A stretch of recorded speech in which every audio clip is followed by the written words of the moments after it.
Coming up on the Mindful Midlife Crisis. The piece about veteran mental health that I think needs the most addressing is dealing with the loss of mission, the loss of identity, the loss of purpose as you hang that uniform up.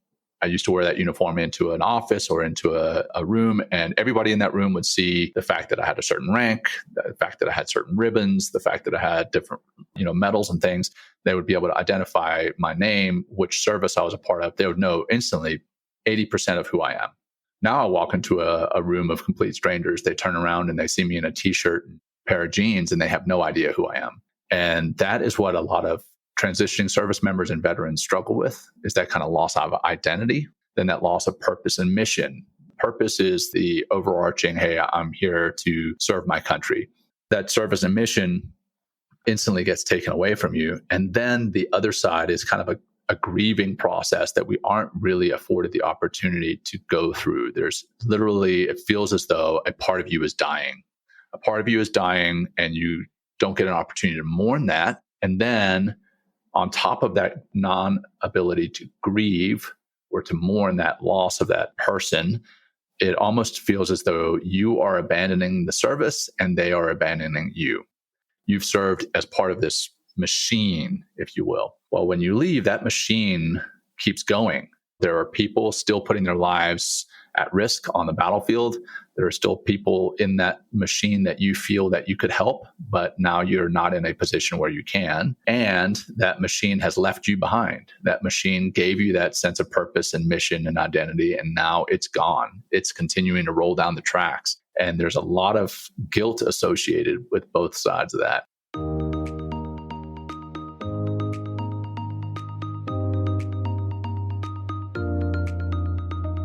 Welcome to the Mindful Midlife Crisis, a podcast for people navigating the complexities and possibilities of life's second half. I'm your host, Billy Lahr, an educator, personal trainer, meditation teacher, and overthinker who talks to experts who specialize in social and emotional learning, mindfulness, physical and emotional wellness, cultural awareness, finances, communication, relationships, dating, and parenting, all in an effort to help us better reflect, learn, and grow so we can live a more purpose-filled life. Take a deep breath, embrace the present, and journey with me through the Mindful Midlife Crisis.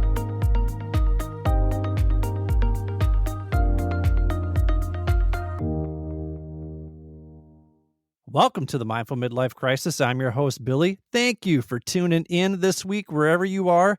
Shout out to our listeners in Stillwater, Minnesota, one of my favorite cities in Minnesota, Milltown, Wisconsin, Nashville, Tennessee, and Vancouver, British Columbia.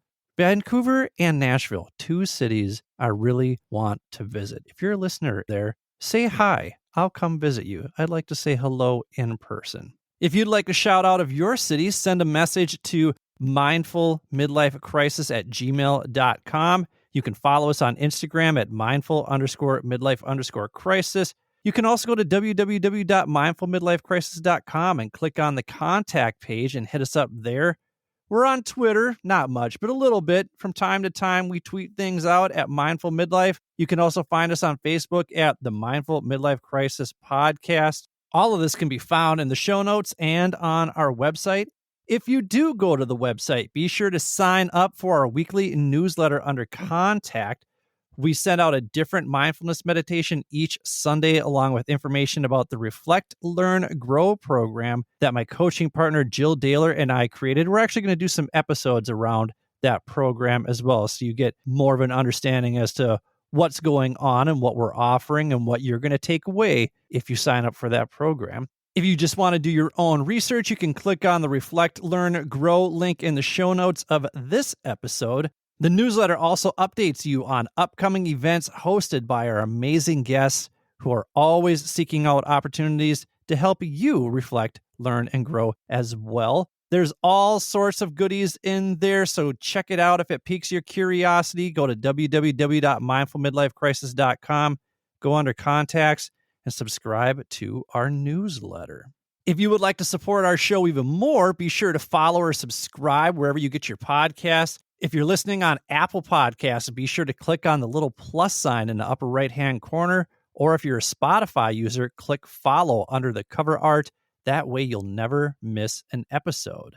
Also, you can go to the show notes and click on leave us a review and leave us a 5-star review. Even if you're not a regular listener and you've only listened to an episode here and there, tell us what you liked about your favorite episode. It's as simple as that. When you leave us a 5-star review, not only does it help others find the show, but it makes me very, very happy because I like to see the nice things that you have to say.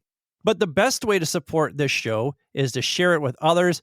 Be sure to tag us if you share it on Instagram at mindful_midlife_crisis. If you use Twitter, again, it's mindful midlife. If you're on Facebook, Mindful Midlife Crisis Podcast. Be sure to follow us everywhere on social media. We update you on what we've got going on in our lives and what's going on in the podcast from time to time. I'll check in with Brian on the bass on there and let you know what Gen X Jukebox is up to. And if you're new to the show and you're like, who's this Brian on the bass guy? Go back a few episodes. Maybe go back to like season 3, season 4, season 5. That's where we really hit our stride. This is season 6, and this week's episode focuses on mental health and mindfulness. So if you want more episodes like this one, be sure to check out episode 4 with Sarah Rudell Beach, where she explains what mindfulness is and what the benefits are. Check out last week's episode with Pradeep Sangha, where he talks about the complete man. He talks about mindfulness and being a mindful alpha male in that episode. I really like that term. You could also check out episode 11 with brothers Scott and Lee Moreaux, where we discuss Lee's mental health struggles and how this podcast actually opened up a line of communication between the two of them. Go check out episode 34 with Brett Hill about the language of mindfulness. He's our favorite mystic.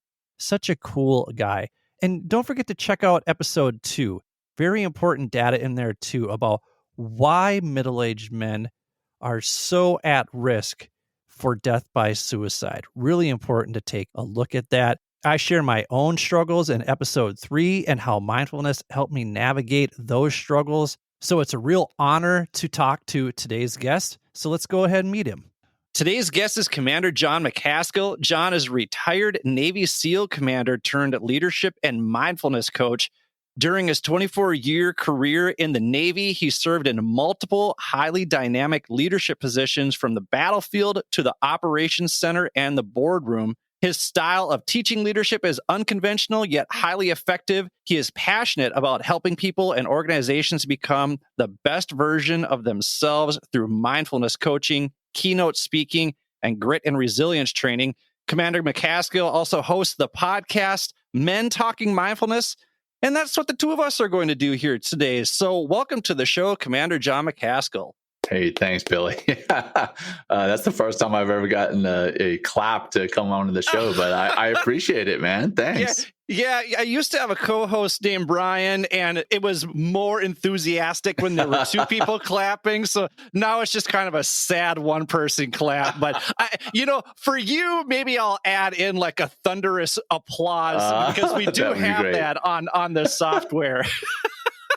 That would be hilarious. First and foremost, I want to express my gratitude for your service to our country. Thank you so much. And thank you for taking the time for sitting down to chat with me today. Well, thank you, Billy. I appreciate your having me here with you. And as far as my service to the country, I look back on it as a unique honor and privilege to have done so. So I thank everyone for allowing me to serve this great country. I tell people that I practice mindfulness so that I can be this level of intensity. And you very much have just a calming demeanor. So I'm hoping that will rub off on me because I'm excited to talk to you. But I think as we get to talking more, that calming demeanor is going to settle me in a bit. But well, hopefully. And I can tell you, I'm not always calm. My 3 kids, I've got 3 young kids. They would probably argue and say, you know what, daddy is not calm. But, when you're trying to, this morning, an example, not to take this down a random tangent, but, my 5-year-old just started kindergarten and my other 2 are in preschool. There's a starting time, right? And they don't understand that there's a starting time for school. They're like, hey, let's just hang out for 5 more minutes. And let's hang out for 5 more minutes. I'm like, no. We've got to go. You got to go to school. I got to get you there.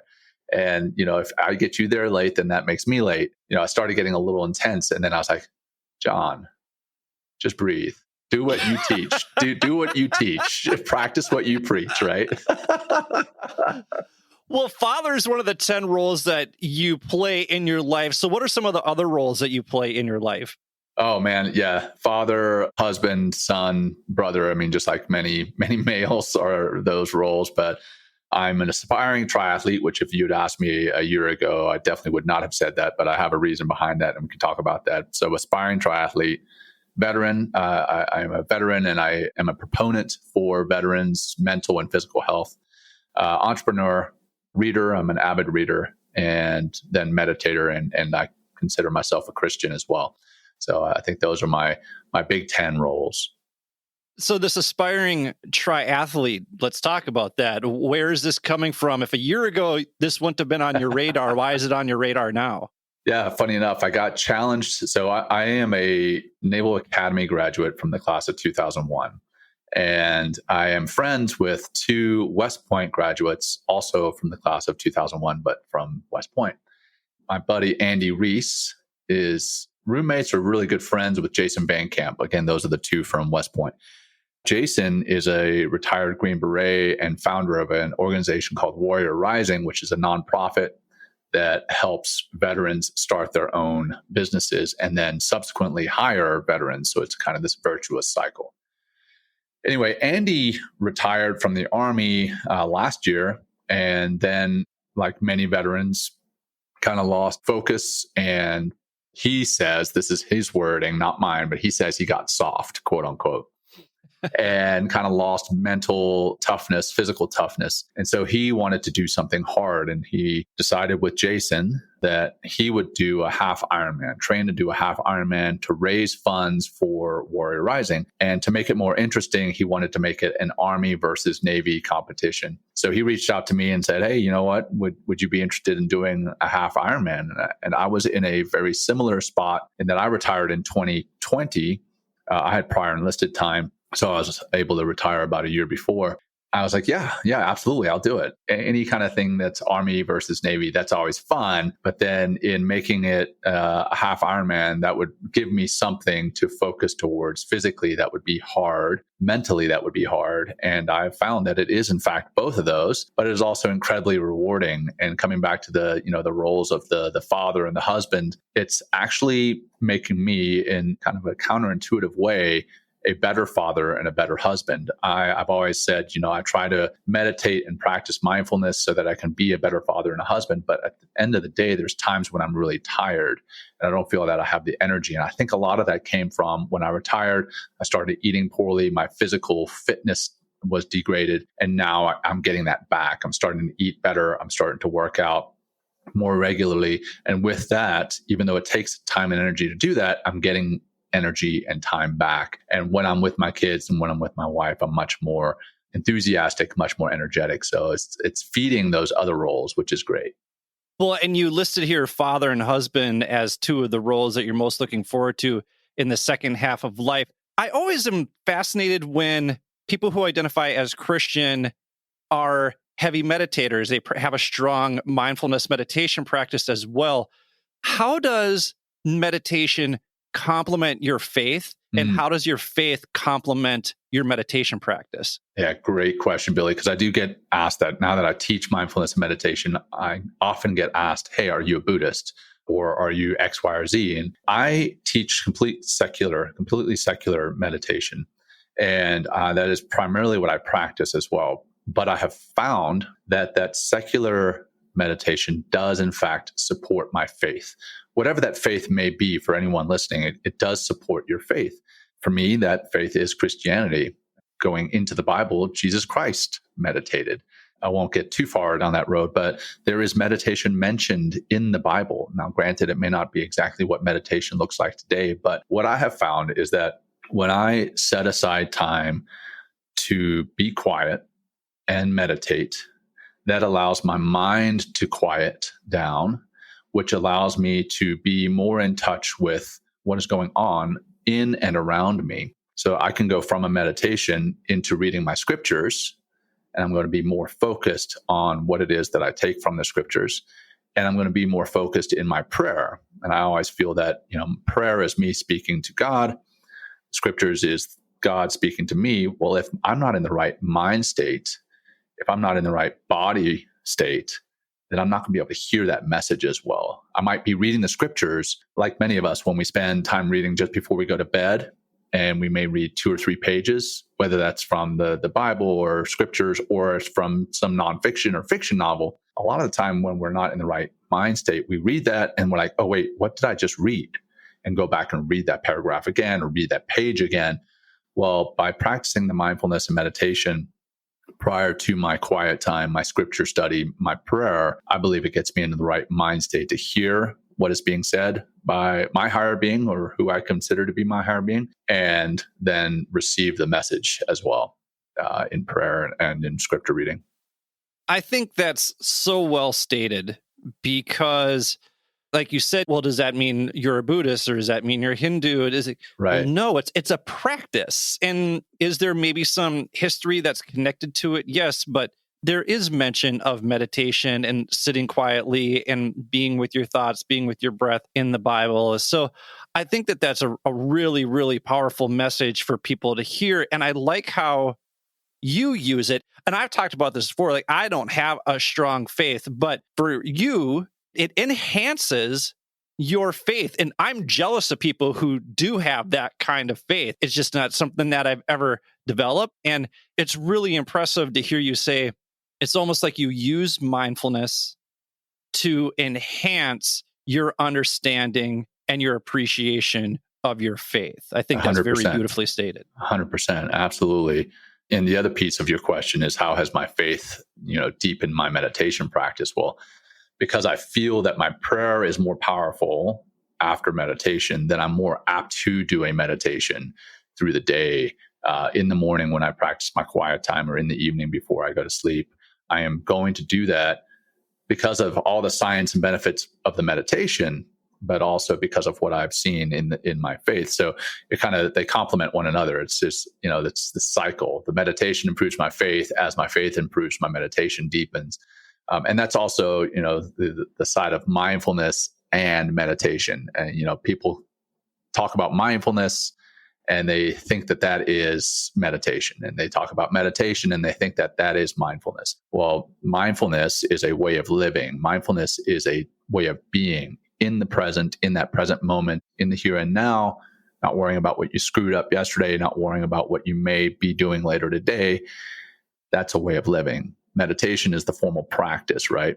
But they do complement one another. As you meditate, you're going to be more mindful in life. As you are more mindful in life, your meditations are going to deepen. So that's where I think there's another cycle there. And I really think that there's kind of 3 overlapping circles in that Venn diagram. If you kind of remember those Venn diagrams that we all studied when we were younger, there's overlap between faith, mindfulness, and meditation, whatever that faith may look like, whether that's Christianity, Hindu, Buddhism, Muslim, whatever. It's there's a lot of overlap in faith and mindfulness and meditation. The other thing, as you mentioned, there is, if you go back into meditation, yes, a lot of it is founded in Buddhism, but that doesn't mean that it is exclusive to Buddhism. That's like saying kindness is exclusive to one particular faith, and everybody else cannot practice kindness, when we obviously know that's not true. But there's a lot of people who believe that mindfulness and or meditation is based in one particular faith, and they actually push against it for that reason. And unfortunately, they're missing out on the scientific, physiological benefits of mindfulness and meditation. But they're also missing out on the deepening in their own faith that can come with that. With all due respect to the other past guests that have been on here who have talked to mindfulness on the show, this is already my favorite conversation about mindfulness. So I'm just really enjoying this. So let's do this. We're going to take a quick break. There's a mindfulness break in the segment, so be sure to listen to that. And then when we come back, we're going to continue talking to Jon, just a couple of dudes talking mindfulness. Thank you for listening to the Mindful Midlife Crisis. This episode of the Mindful Midlife Crisis is sponsored by Newsly. Newsly is an all-in-one audio super app for iOS and Android. Newsly picks up the most trending articles on the web about topics you choose at any given moment and reads them to you in a natural human voice, not a computer voice. The entire web becomes listenable for the first time, all in one place. You can follow any topic as specific as you like, from sports, tech, business, science, Bitcoin, mindfulness, midlife crises, paddleboarding, whatever you're in the mood for. Newsly will find you the latest articles and read them to you aloud. You're getting older, people. Save your eyeballs while still working your brain. Newsly also has podcasts like this one as well. You can explore all sorts of trending podcasts from over 80 countries. They even have digital radio, so you can stay up to date on your favorite 90s jams, so you can rock out with Brian on the bass at the next Gen X Jukebox show. Sound good to you? Then download the app on your phone or visit www.newsly.me. That's www.newsly.me, which will be linked in the show notes, so you can start using Newsly for free now. All you got to do is download the app and use the promo code MindfulMidlife, and you'll get a free 1-month premium subscription. Again, that's promo code MindfulMidlife for a free 1-month premium subscription. Stop scrolling, start listening with Newsly. Thank you for listening to the Mindful Midlife Crisis. If you're enjoying what you've heard so far, please do me a favor and hit the subscribe button. Also, giving the show a quick 5-star review with a few kind words helps others find and benefit from this podcast just like you are. Finally, please spread the wealth of free knowledge and advice in this episode by sharing it with the people in your life who may find this information and my mission to help others live a more purpose-filled life valuable. My hope is that these conversations resonate with others and inspire people to live their best lives. Thanks again. And now, back to the show. Welcome back to the Mindful Midlife Crisis. We are here with retired Navy SEAL Commander Jon Macaskill. He is the host of the Men Talking Mindfulness podcast, and that's what we are doing here today. So, Jon, you transitioned out of the Navy a couple years ago, and I just wanted to talk to you a bit about what that was like. But I feel like in order to do that, it's important to get an idea of what the day-to-day of a Navy SEAL looks like. Yeah, I don't know that there's such thing as day-to-day. Honestly, it's different every day. And that's why now as an entrepreneur, I can appreciate the different day-to-day aspect of the entrepreneur world as well. But as a young SEAL, my day-to-day was leading, a smaller group of men, primarily all SEALs. And then we had some support folks there as well. Also, in my particular instance, all men in my platoon. There are support personnel that are not, but in my particular instance, they were all men. But leading them through, going to the shooting range, diving, some of the air operations that we do, so parachuting, that type of thing, maritime operations, MAROPS, learning to be a tactical operator. And I use that term very specifically tactical because as you move up through the ranks, you move up from tactical to operational to strategic. As I did advance in my career, I stopped doing as much tactical stuff and much more operational stuff. So I'm thinking about, what the different communities are that we're engaging with, both on our U.S. side. So as far as what communities, I mean, working with special forces. So the Green Berets, the Army Special Forces, working with the Air Force, the Marine Special Operations, who are now the Raiders.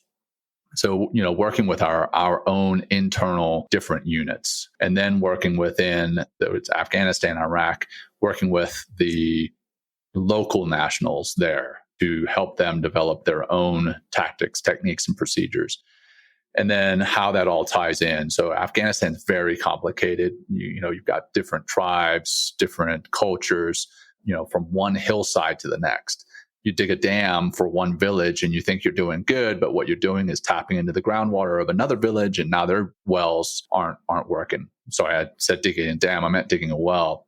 And that's not my own, analogy there. I think that goes back to General McChrystal. But bottom line is, everything that you do affects everything else. It gets pretty complicated pretty quickly. So that's the operational level. And then you go up to the strategic. And I didn't make it up strategic. So kind of, if you can imagine, it's like mostly senior colonels and generals, admirals. Those are the people who are doing more of the strategic stuff. So that's like what we do in Afghanistan, how that affects our communications and relations with other countries in that region, how it affects us as a country, and what our goals and aspirations are as a country. So that's kind of the strategic level. But coming back to answering your question, more of the operational level stuff is I'm leading bigger units or being part of the leadership team for bigger units. So whether that's a SEAL team, whether that at the time was Naval Special Warfare Unit, that might vary between 1,000 and 1,500 people total. Not all SEALs. As a matter of fact, more support personnel than SEALs, combat service support personnel. So, that it varies. But that's, again, comes full circle to my life now as an entrepreneur. It's putting out fires mostly. Most of the time is putting out fires, which is, coming even further full circle, comes to practicing mindfulness and meditation. When you have a fire pop up that you didn't expect, it's very easy to get stressed and anxious about it. But if you just take a breath, maybe several breaths, and kind of reset mentally, physically, spiritually, and emotionally, you can handle things better and the outcome is better. So that's my quick spiel about the day-to-day. Having never served, I'm not sure if you have monotonous or mundane moments during your time as a Navy SEAL. So if you did have those moments, were you able to just breathe, or were you always on high alert so you were ready to go to combat at the drop of a hat? No, I was certainly not on high alert all the time. There's different stages. I did a lot more administrative things in the SEAL team that I had imagined, filling out paperwork to draw a particular radio or a particular weapon from the inventory, or sent hundreds of emails every day to get work done for our guys or to get our guys into specific areas for training. There was a lot more administrative things than I had anticipated. And that was both early on and late in my career. As an officer in the SEAL teams, as an officer in the military in general, there's a lot more administrative work than one sees in the movies. Now, that said, once you're you're deployed and you're in a combat zone, yes, there's still emails, there's still administrative work, there's still pay issues that you have to manage. There's still family issues from, back home that you have to help work through. But there are definitely times when you're on like a switch for most of the deployment. There, it's a lot harder to take that breath. But if you've trained yourself to do it in a quiet, less austere location and time, then when you are in those austere locations and times, then it's easier to at least think about taking those breaths. Sure, you may not sit down for half an hour in the morning, half an hour in lunch, and half an hour in the evening to do a meditation, but you can take a few breaths and still be mindful of the life that you're leading and how you are leading as a leader. Are you compassionate with your people? Are you taking care of them? Are they experiencing any issues that they're not voicing? Is their body language telling you something that their voice and their words are not? And once you start to become aware of that, then I believe you're a better leader, which comes to what I teach now is, as a leader, practicing mindfulness and meditation actually does make you a better leader. Whether that's a leader in your family, whether that's a leader in your community, whether that's a leader in corporate America. Mindfulness and meditation can, in fact, make you better at all that. Well, and I think that answers this other question that I was thinking about, because I was wondering, would it benefit soldiers to cultivate a mindfulness practice, or is there a necessity to keep that edge, so to speak?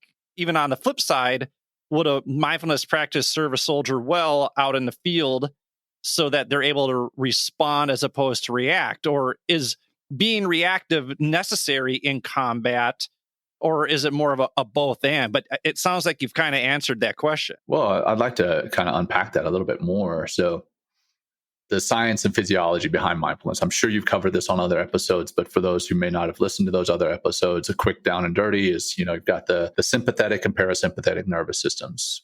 Sympathetic is the state where you're in fight, flight, or freeze. Parasympathetic is rest and digest. The sympathetic is run by the amygdala, and the parasympathetic is activated by the vagus nerve.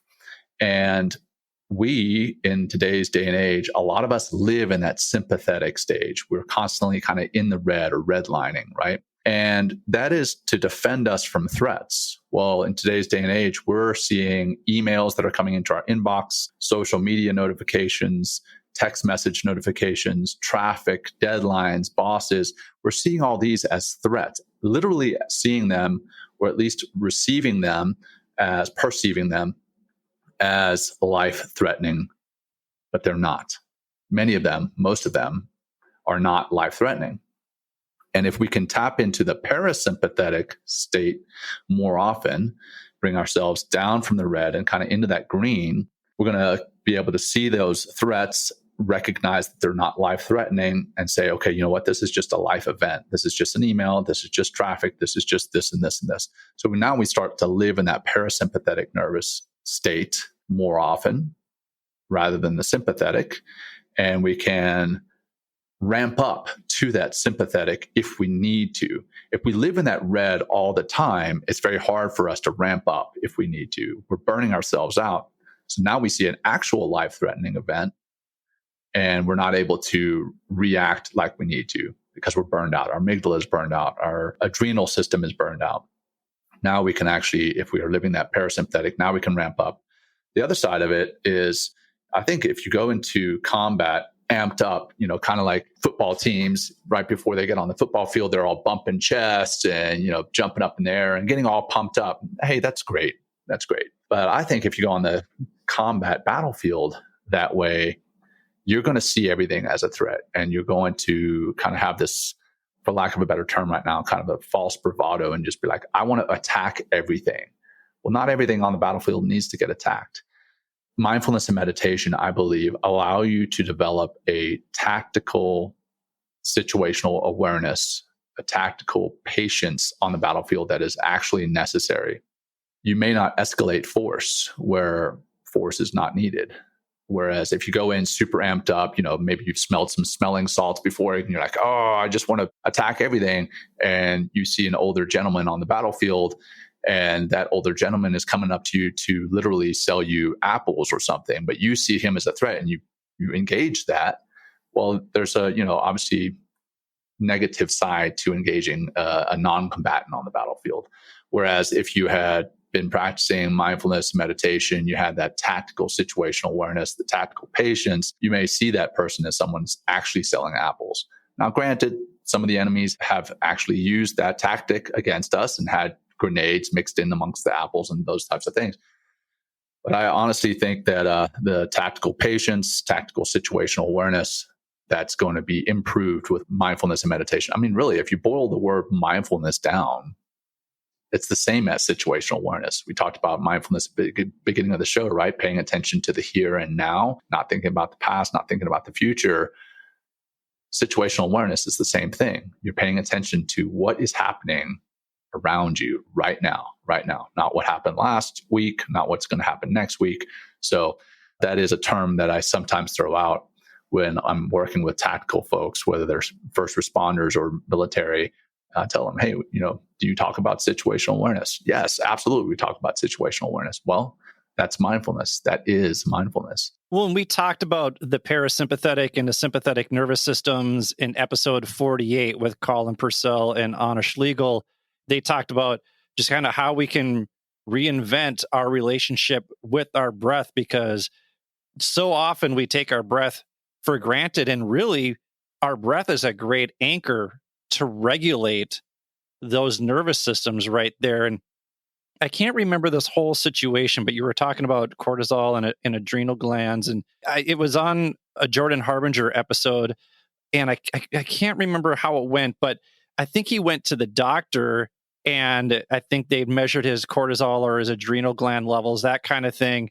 I think they were low, and he was like, hey, what do you think about that? And the doctor's like, no, the thing is that you're always so high and so elevated that you're completely depleted right now. That's the problem here. This is not a good level of low.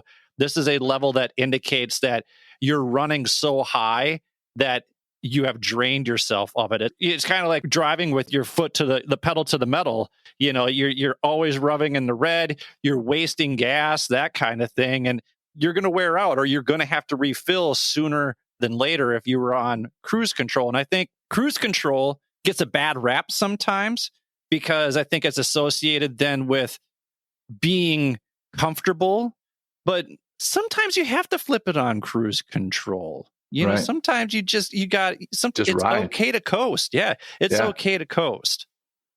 Yeah, it is. Absolutely. And I think in coasting, it allows you to slow down even more when you need to, like when you're with your family and you need to decompress and turn off work and just be. Or when you're at work and you suddenly have 10 tasks that you need to accomplish, now you need to ramp up. But if you're constantly in that red, like you mentioned, you're worn out, you're not going to be able to ramp up when you need to. You're not going to be able to go from cruise control to pedal to the metal or pedal to the floor, right? You're going to be worn out and you're not going to be able to amp up when you need to, whether that's in a work situation or a literal life-threatening situation. Your adrenal glands, your adrenal system is going to be worn out. So it's better to recharge, take a wrap off and kind of decompress. And maybe that's cruise control or even slower. You're doing some work now with veterans and mental health.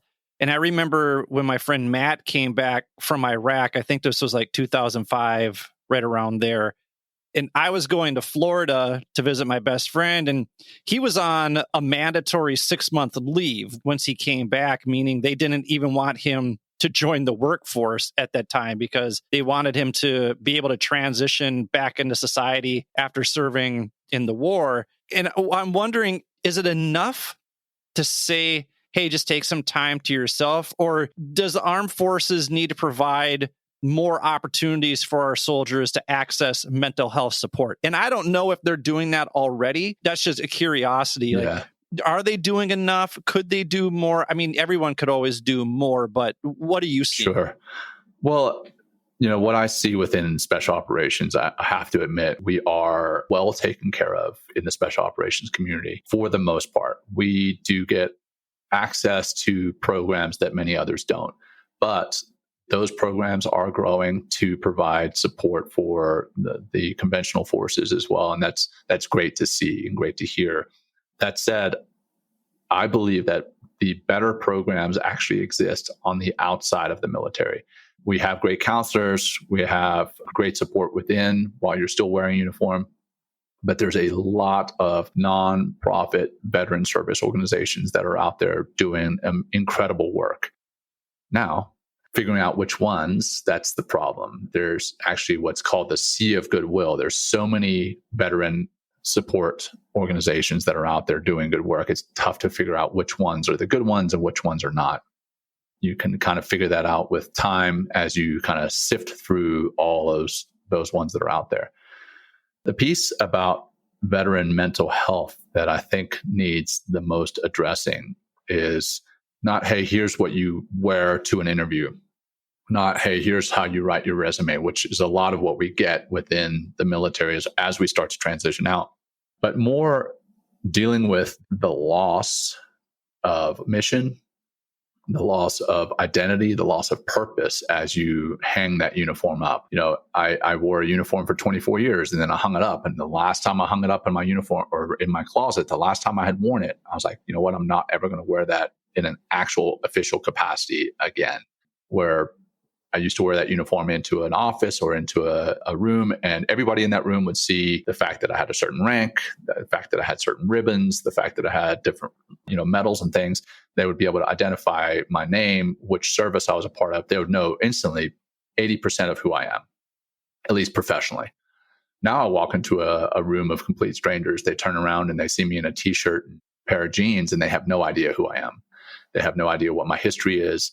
And that is what a lot of transitioning service members and veterans struggle with, is that kind of loss of identity. That's the first piece. Then that loss of purpose and mission. Purpose is the overarching, hey, I'm here to serve my country. The mission is each kind of individual, hey, I'm a SEAL, I'm serving in special operations, or I'm X, Y, or Z, serving in this particular capacity. That service and mission instantly gets taken away from you. And then the other side is kind of a grieving process that we aren't really afforded the opportunity to go through. There's literally, it feels as though a part of you is dying.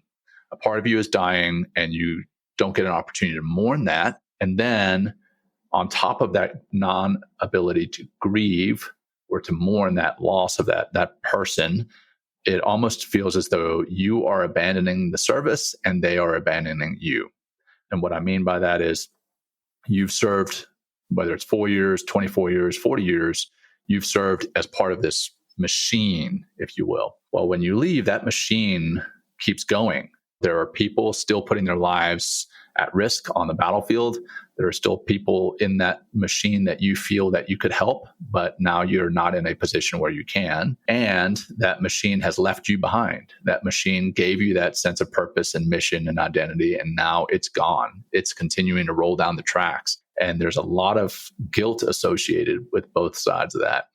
So I've actually completely forgotten your question, Bill. Yeah, I got all sorts of sidetracked there. No, what you just said right there just hit me like a ton of bricks. Just not even really recognizing that grief, right, of losing identity. But as you were talking about that on a much, much different scale, when I resigned from being a teacher in November 2021, I was what I call in the gray area. We talked to Carrie Schweer about being in gray area living, right? Mm-hmm. And I was really in a gray area. And as you're saying this now, it makes me think that I wonder if I was grieving or struggling with that loss of identity as an educator. Sure. And then, like I said, it's on a significantly different scale. But that really, really hit me right there. So that was I like what you said. That was powerful. Yeah, well, and you know, I wouldn't say that it is on a different scale. That was your purpose, mission, identity, right? You were an educator. The people that you were educating, when you left, you may have felt almost like a sense of, well, I'm abandoning them. Who's going to come in here and fill my role as an educator for them? And they're going to go on through their educational system without me, and I'm being left behind as whatever role it is you're doing now, right? I wouldn't say that it is on a different scale at all. I think it's almost the exact same thing. Another experience very similar as far as what I felt in my heart in high school. I trained for 4 years for track and cross country, and we were very good. We're a very good team. And the last race of my senior year, I did well. And then I was like, oh, like I finished and I was celebrating the good run. And then I was like, oh, what now? You know, who am I now? I've been training and focusing so intently on this 4 years of running and training and everything to this pinnacle. And now I'm at that pinnacle and now I'm past it. Now what?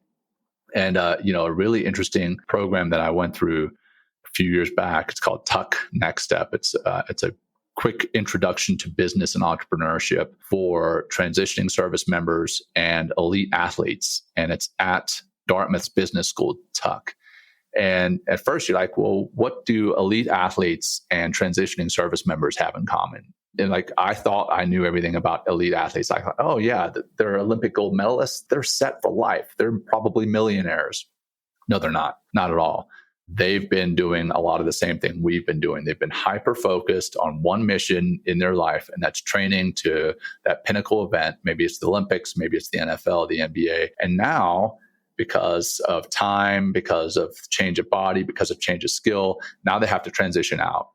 And they experience that same kind of feeling of loss, that same feeling of grieving, the same feeling, oh, and now I have to reinvent myself. So it's really, it's for, maybe it's a high school track and cross country runner. Maybe it's for an Olympic athlete. Maybe it's for a transitioning service member, but maybe it's for a transitioning educator. We all experience this transition and loss of purpose, mission, and identity, and also the grieving associated with that in different ways. But I don't think they're different. I don't think that one is scaled more than the other. So I just wanted to put that out there for you, Billy, and for your listeners, because I'm sure your listeners have experienced this themselves just in their own way. Well, and I appreciate that. This reminds me of the conversation I had with Eric Romanek. I think that's next week's episode.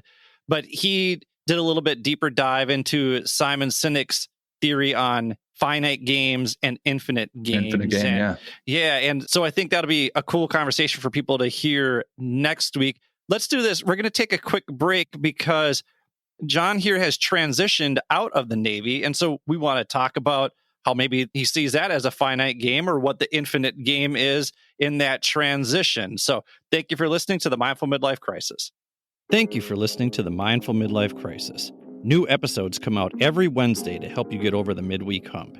If you'd like to contact me, or if you have suggestions about what you'd like to hear on the show, visit www.mindfulmidlifecrisis.com and click Contact Us.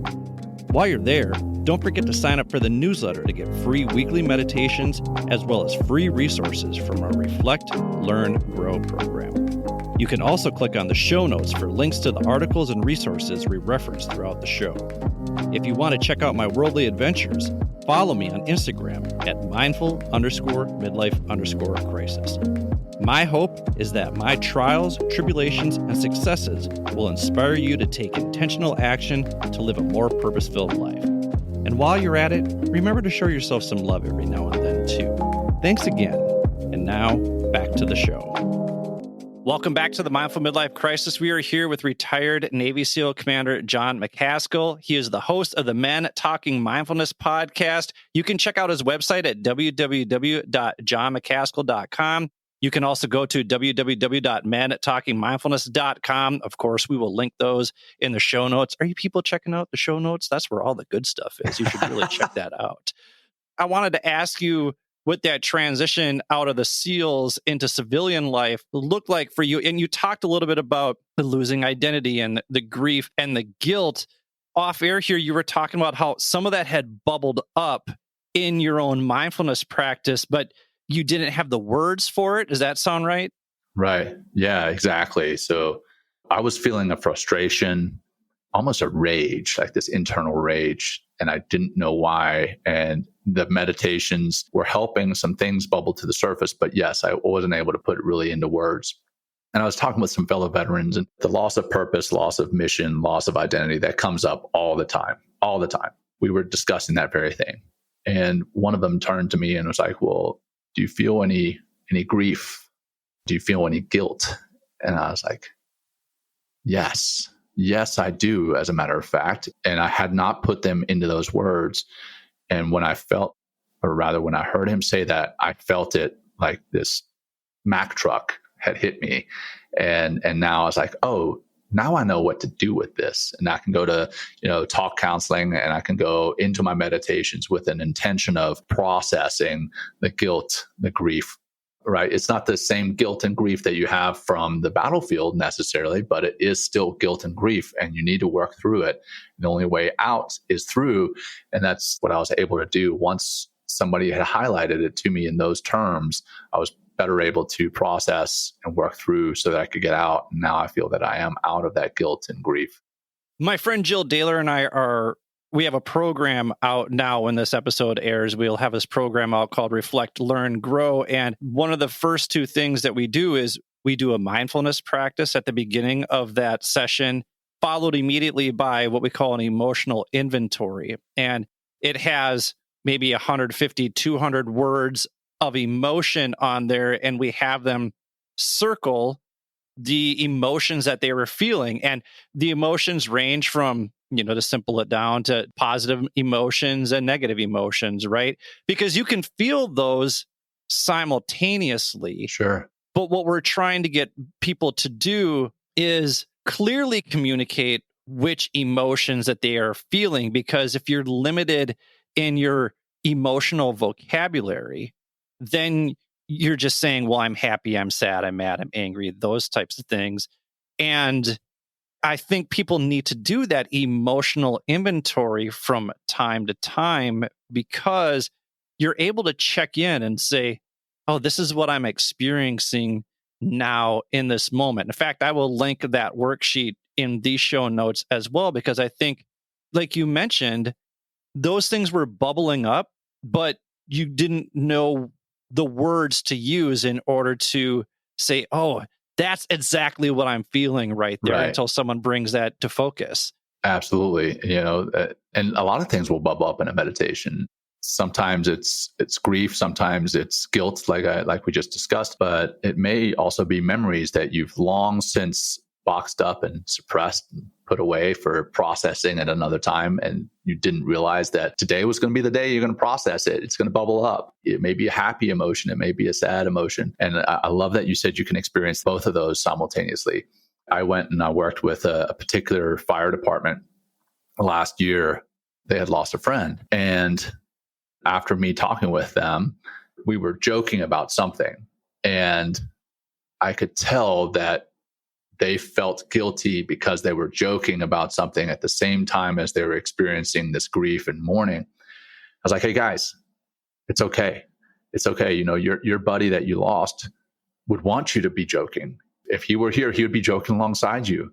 And it's okay to be mourning and laughing at the same time. One of the things that happens in the SEAL teams is we call them reunions, but really what they are is funerals. One of the times that we see most of our friends within the SEAL community is as our fellow SEALs' funerals. And obviously that's an incredibly sad time, right? But it's also great to see guys that you haven't seen in years, maybe even decades, and you can, raise a beer with them and, have a good time while still mourning your lost brother. So life, this human experience that we're all a part of, it is messy, it is glorious, but there's also a lot of times when we're going to be experiencing seemingly completely opposite emotions. And that's okay. That's okay that we do that. And we need to know that it's okay that we do that. As you're talking about the reunions, it reminds me, in 2003, one of my best friends passed away in a single car accident. And he was the life of the party. He was the center of attention. He captured everybody's attention. And his loss was a huge loss. And when they had his viewing, the people were lined up outside the door for blocks. We had to have his funeral at a high school gym. There were that many people that he knew. This is not a celebrity. This is just the West Man. Like, everybody knew who the West Man was. And I remember, particularly at the viewing, weirdly having a really good time. Yeah. Because I saw, like you said, so many people that I hadn't seen in a long time. And those memories that we had with Wes together, they made us laugh. Exactly. They made us laugh, and so it's weird to think that, that as difficult of a time as that was, man, did I laugh a lot that day. And I cried a lot that day too. So there is kind of that emotion in it. And just kind of going back to something you said before too, that struggle to communicate those emotions. You're a practitioner of mindfulness, and yet you struggled to find those emotions. And I think that's important for people to recognize that, hey, even people who are practicing this on a regular basis, they still struggle to find those emotions. So it is good to take an inventory from time to time and think about what it is that you're really feeling, because it can be hard to put that stuff into words. And it's really important to especially communicate with family, with loved ones. This is what I am feeling right now, and get a better understanding around it. Right. That's going to be better for your relationship with your friends, family, colleagues, but it's also going to be important for the relationship that you have with yourself. Jon Kabat-Zinn, his definition of mindfulness is being present in the here and now without judgment, right? That piece gets forgotten a lot. And where we as human beings, I don't want to use the word fail, but I'm going to use it for lack of a better term right now, but where we fail in mindfulness is that, yeah, we may be present in the here and now, but a lot of what we miss is we judge the emotions that we're experiencing. Coming back to your example, right? You're at the viewing for Westman, and you're having a lot of fun because you see people that you haven't seen in so long, and you're experiencing these great memories that you haven't thought about in so long. And there may have been a point where you're like, oh, I shouldn't be having this fun. I shouldn't be laughing. We just lost Westman and we should be sad. Well, I guarantee Westman is like, no way, you shouldn't be sad. You should be so happy right now. Like, oh yeah, he'd be walking around calling people slap nuts and and just being ridiculous. So absolutely. Right? And if anybody listening knows who the Westman is, you know exactly what I'm talking about. Really. And I mean, that's what, if and when I die, for the folks who do mourn the loss of me, I want to be able to look down and be like, hey, it's okay. Laugh it up. Let's relive some memories. Let's do it. I wouldn't want to look down on them and see them being sad. I want to see them celebrating my life, the memories that we created together as friends, as family, as colleagues. That's what I want to see, and that's how I want to go out. But this comes back to the judgment without judgment. We've got to experience life and experience the feelings that we are experiencing without judging ourselves.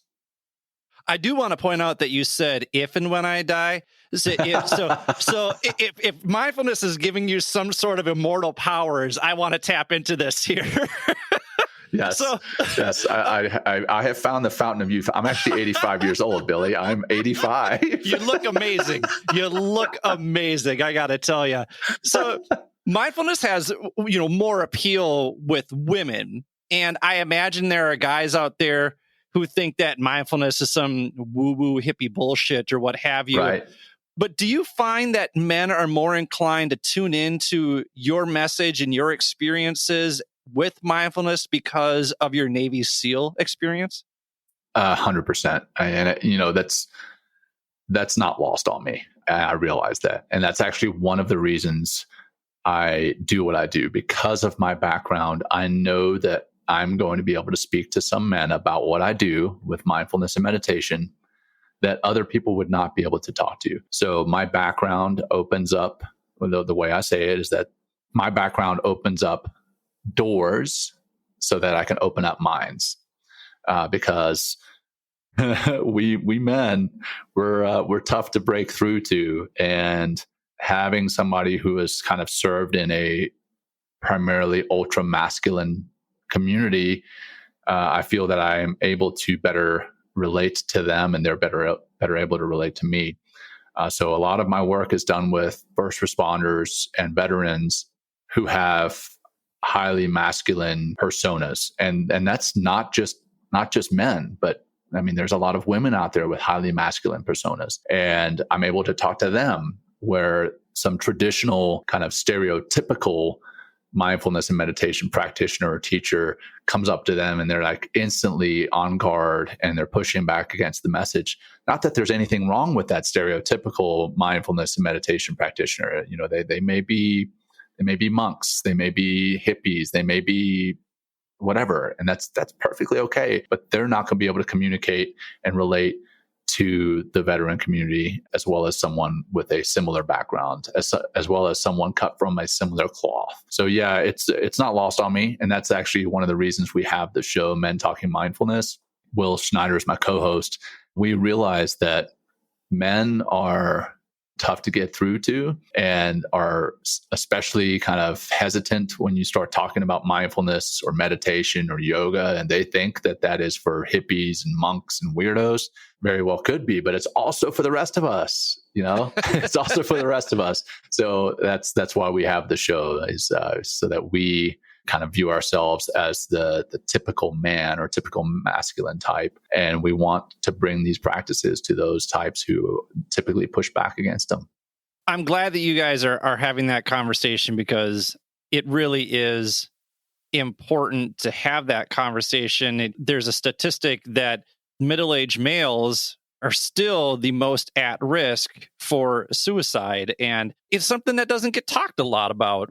I do feel like we need to address it. We need to talk about it because these are people's fathers, these are people's sons, and obviously everybody is impacted by suicide regardless of age or demographic. Right. But when you're seeing such stark numbers in one age group, I just feel like we got to do more. There's got to be more. And I think what we can do is just start with the conversation. Right. Oh, absolutely. I think the statistic is actually for women, it's higher in the number of attempts, but the successful suicide, if, again, for lack of a better term, for those who succeed at actually taking their lives, men have a higher rate of completion of suicide. And that's typically because the modality of taking their lives is more violent. And really, it's kind of binary, if you will. Like, hey, if I do this, I live. If I don't do this, I live. If I do this, I'm dead. Whereas a lot of the ways of taking lives in women is less binary, if you will. That said, the mental state of men, the societal state of men, is one where we don't talk about our feelings, is one where we have very few friends, and is one where, as a man, it's harder to make new friends, right? Like most of men's friends come from their childhood or their work. If they're making friends out, maybe church, if you throw in church, if you have some type of church that you go to, you can develop friends that way. But if you develop friends outside of that, you start to be very self-conscious and like, oh, are they gonna feel that I'm weird because I'm wanting to be friends? Whereas like women, like they make friends all the time in all sorts of different walks of life, and there's no concern about what's thought about it. My co-host on Men Talking Mindfulness, he made a friend out in town and they went to the beach together. And he's like, that was really awesome to do that. But typically, if you go to the beach with another guy and there's no women involved, it's just like, especially a new friend, there's this like, oh, are people going to perceive me as X, Y, and Z? Who cares, first of all? And then why is it different for men to be able to make friends versus women? But that's really what we think. And it comes back to that false bravado. It's, hey, I'm tough. I can handle this life on my own. I don't need new friends. I've got my 3 friends that I've got in my life, and that's enough.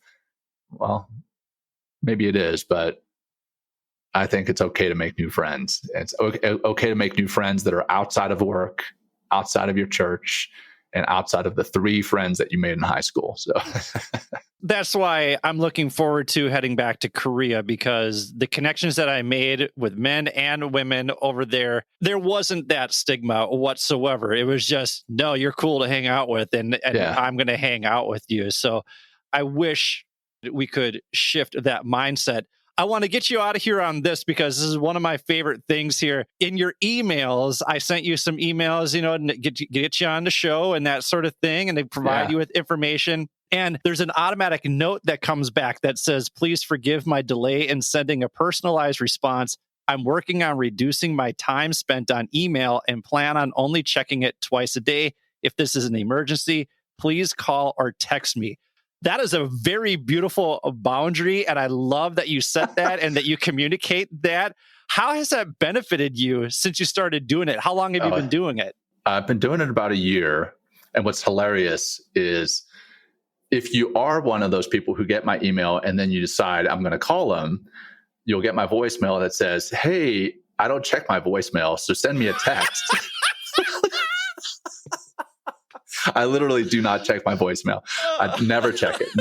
It says, so, and then if you text me during certain times, it's going to say, hey, I'm either with my family or I'm doing something away from my phone. I will get back to you as soon as possible.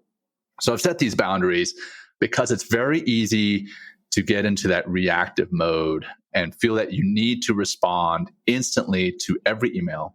You need to respond instantly to every voicemail, and you need to respond instantly to every text. Text especially. Text is like, you get the 3 dots, right? When you see somebody else communicating back to you, like anticipating a response so that you can respond to that response. And it's just this cycle that we all get into. And before you know it, you've spent all your time on email, you spent all your time on answering voicemails, or spent all your time on texts, and you haven't actually gotten any of the things that you had planned on doing done. Whether that's, your task list at work, whether that's spending time with your family, whether that's spending time on your own. You don't do it. So checking email twice a day, that's a boundary that I try to stick to as much as possible. I don't always do it successfully, but I try to at least set that as a goal. And it allows me to get so much more done and realize that there is, in fact, so much more time in the day than we think. Again, you spend all the time answering emails and phone calls and texts. You don't get through your to-do list. And then you say, well, there's just not enough time in the day. Well, if there was more time in the day, what would you do? Probably answer more emails, phone calls, and texts. So I had to set those boundaries, and it allows me a lot more freedom. I got to tell you, Jon, you are a role model to me in so many ways, and I've really enjoyed this conversation. Thank you so much for joining us. I really appreciate it. My pleasure, Billy. Thanks for having me. I really appreciate the conversation. It went a lot of great ways, and I'm going to come back and listen to this myself. I was just thinking, I probably am going to listen to this episode multiple times right here because there's so many nuggets to take away. And if you guys are looking for nuggets to take away, you can go to www.jonmacaskill.com. Check out his podcast at www.mentalkingmindfulness.com. We'll put them in the show notes. Thank you again, sir. Appreciate it. My pleasure. So for Jon, this is Billy. Thank you for listening to the Mindful Midlife Crisis. May you feel happy, healthy, and loved. Take care, friends.